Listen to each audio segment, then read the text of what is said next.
சத்துவமான சத்தியங்கள்.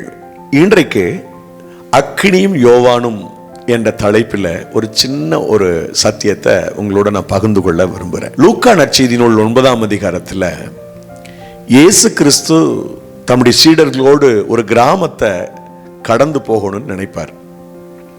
அப்படி கடந்து போக அவர் நினைக்கிற போது அந்த ஊர் மக்கள் அவரை அனுமதிக்க மாட்டாங்க. எந்த ஊர் மக்கள்னா சமாரியா நாட்டு மக்கள். லூக்கா 9:52 நான் வாசிக்கிறேன்.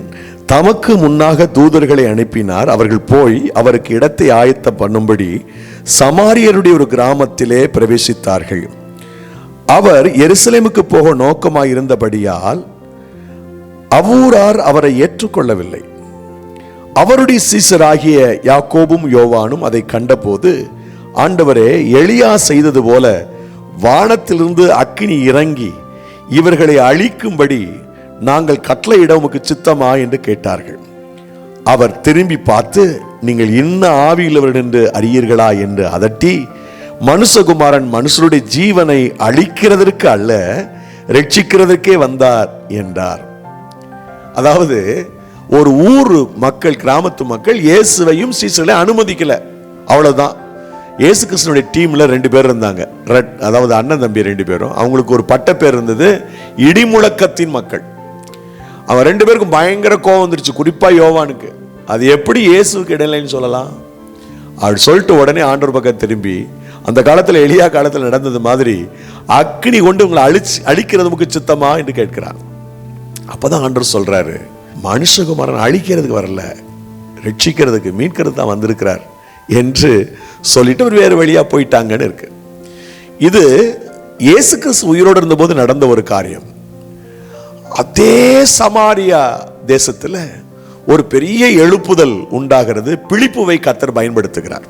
நிறைய அற்புதம் நடக்கிறது. அநேகர் ஞானஸ்நானம் பெறுகிறார்கள். மந்திரவாதி கூட ரட்சிக்கப்படுறான்.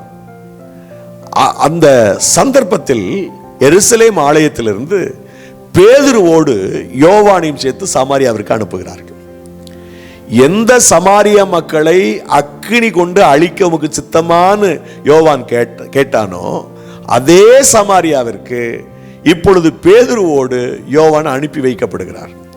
இந்த 2 பேரும் சேர்ந்து ஞானஸ்நானம் பெற்றவர்கள், பரிசுத்தாவின் அபிஷேகம் பெறாமல் இருந்ததுனால ஞானஸ்நானம் பெற்றவர்கள் எல்லாருடைய தலையிலையும் 2 பேர் சேர்ந்து கை வச்சாங்க.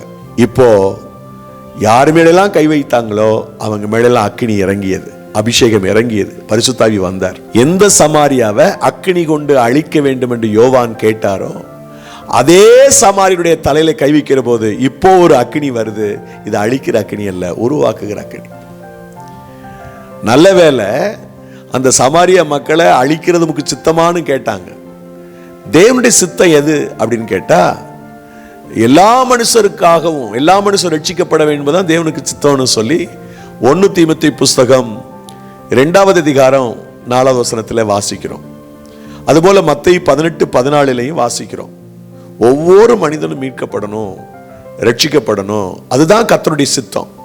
இந்த சித்தத்தை நிறைவேற்றுவதற்கு ஏதுவாக எந்த சமாரியாவை யோவான் அழிக்க நினைத்தாரோ அதே சமாரியாவிற்கு இங்கே அக்கினி கொண்டு அழிக்க சித்தமானு கேட்டார். இங்கே தேவனுடைய அக்கினியை கொண்டு போக தேவன் சித்தமுள்ளவராக யோவானை அனுப்பினார். அன்பிற்குரியவர்களே, நாம் தேவனுடைய சித்தத்தை அறிந்து செயல்படுவோம். யோவானை போல அழிக்கிறவர்களாக அல்ல, அதே யோவானை பின்னாட்களிலே உருவாக்குவதற்கு ஏதுவாக கர்த்தர் அவனை பயன்படுத்தினது போல நம்மை பயன்படுத்தட்டும். மற்றொரு சத்துவமான சத்தியம் நிகழ்ச்சியின் மூலம் உங்களை மீண்டும் சந்திக்கிறேன். God bless you.